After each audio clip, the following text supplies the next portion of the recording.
Yo, welcome back to another episode of Gacha News. We have a lot of awesome stories prepared for you this week, so we hope you enjoy them.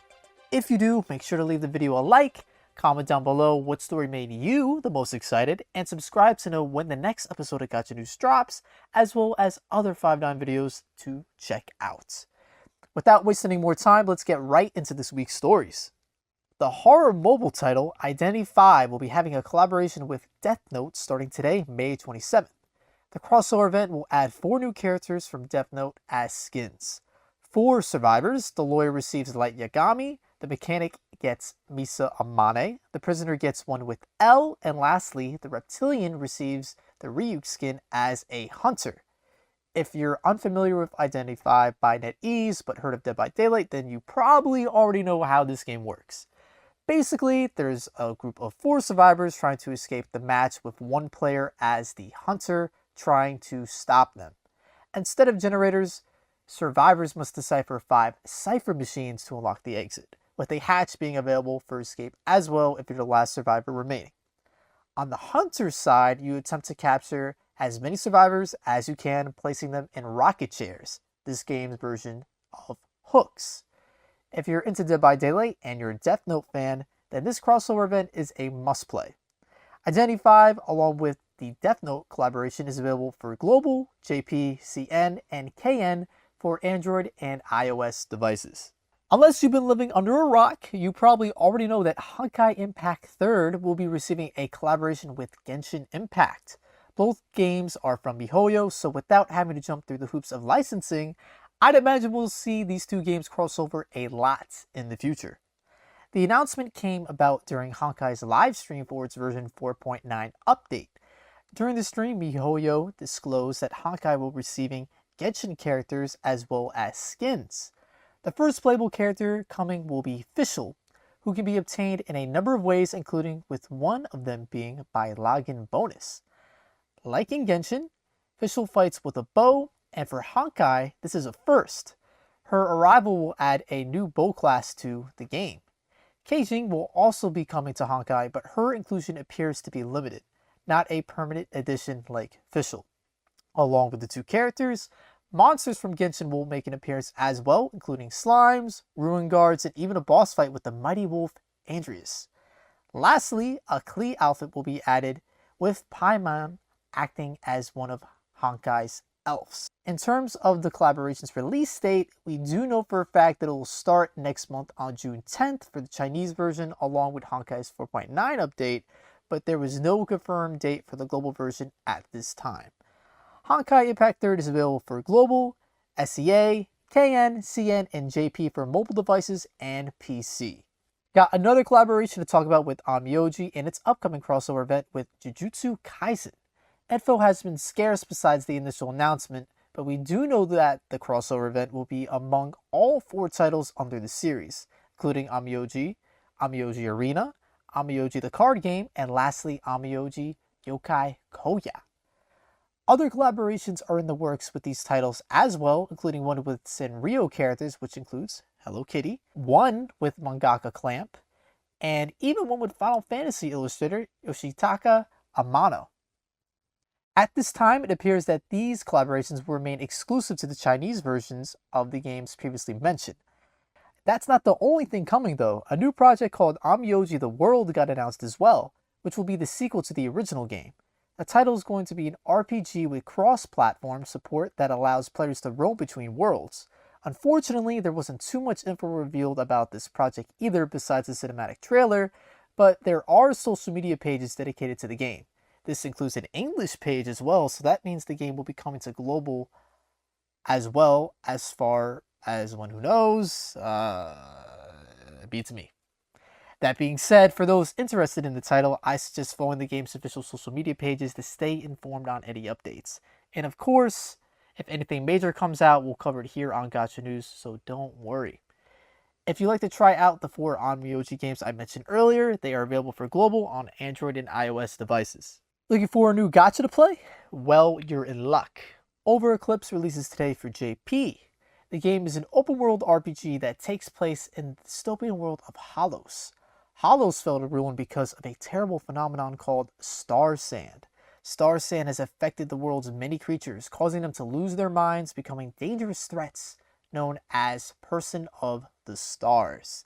It's up to the player who embarks on their journey as an invoker to help fight back. Since the game reached 100,000 pre-registrations, players will be rewarded with 8,000 gems, 500 stamina, a ring that buffs close ranged attacks, and lastly a shield's emblem. If the game tickles your fancy, now may be a good time to pick it up to take advantage of these rewards. If you'd like to give the game a try, over Eclipse is available for Android and iOS devices for JP. And for my last story, I have another update for NieR Reincarnation for Global. 2 days ago, on May 25th, the game started its closed beta test for a select number of participants. The beta will be up until June 1st, and no game data will be transferable when the game eventually releases. Miraculously, even a pleb like me was selected to participate. Unfortunately, my phone is pretty old. I have a Galaxy S8 Plus, and I tried running the game on the best settings, and my phone was chugging. Of course, this is the beta, so maybe it'll be better optimized when the game actually releases, but please realize if you have an older device like me, you may need to run the game at lower settings. That being said, I really enjoyed my time playing so far. The game is beautiful, the music is fantastic, and I'm genuinely curious to see how this game will affect the series going forward. So, if you pre-registered for the game before May 24th, make sure to check your notifications on Google Play or the App Store to see if you're one of the lucky few that can participate in the beta. If you weren't selected, if 300,000 people pre-registered for the game, players will be rewarded with 6,200 gems, giving you 2 10-time summons. So there's still a reason to register. NieR Reincarnation is set to release in the near future for global on Android and iOS devices. Phew, those are some beefy stories. Time to throw it over to my co-host Sly while I get a glass of water. Thanks, Iron. You deserve that break, which is a good reminder to everyone to stay hydrated and drink water. Speaking of water, Legends Twins on Dragalia Lost begins on May 28th at Daily Reset, which is 2 a.m. Eastern. Much like Volk, Cayenne, and Ciela, Legends Twins will have its own separate event tab.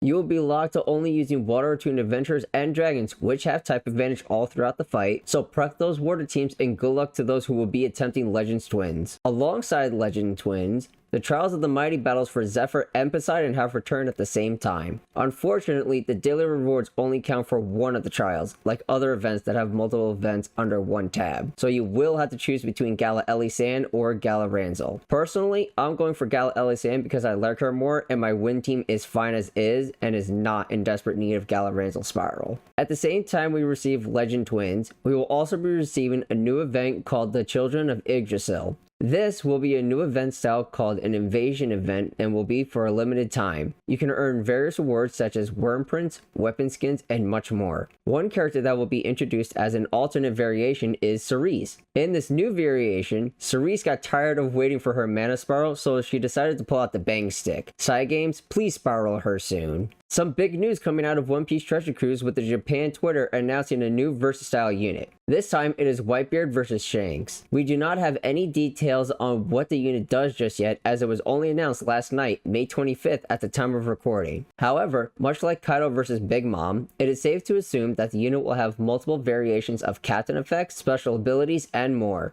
On the global side of things, there will be a new raid event called Clash Luffy Taro. There will be a 7-star and 10-star difficulty available for this event. In this event, you can battle your way through different waves and have the opportunity to recruit the new Luffy that will be the boss in this clash. Let's go over what this unit does really quick. His captain ability reads, boosts attack of all characters by 3 times, their HP by 1.25 times, and boosts attack of all characters by 3.25 after scoring 3 perfects in a row. His special ability reads, reduces silence and burn duration by 5 turns and boosts attack of all characters by 1.75 times for 1 turn.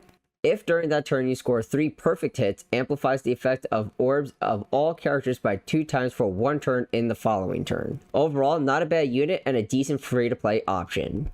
Over in Paseo, we have some interesting events going on in what is supposed to be downtime from Pokemon Masters. There's currently a Super Poke Fair going on right now, where Cynthia and Garchomp, Lance and Dragonite, Steven and Metagross, and Signasuit Cynthia and Como are all featured under one banner. However, they are each individually split into 0.5 rates. 0.5% rates, but the rates for a 5-star are still 10%. It is up to you if you wish to summon. Alongside this banner, we will have a new story event called 2 Champions, which features 2 of the best and popular champions of all time, Cynthia and Lance. Remember how I mentioned last week that there was a community event going on? Well, you all crushed it. In just 1 week, we have completed the necessary 5 million battles needed to claim every reward that was available.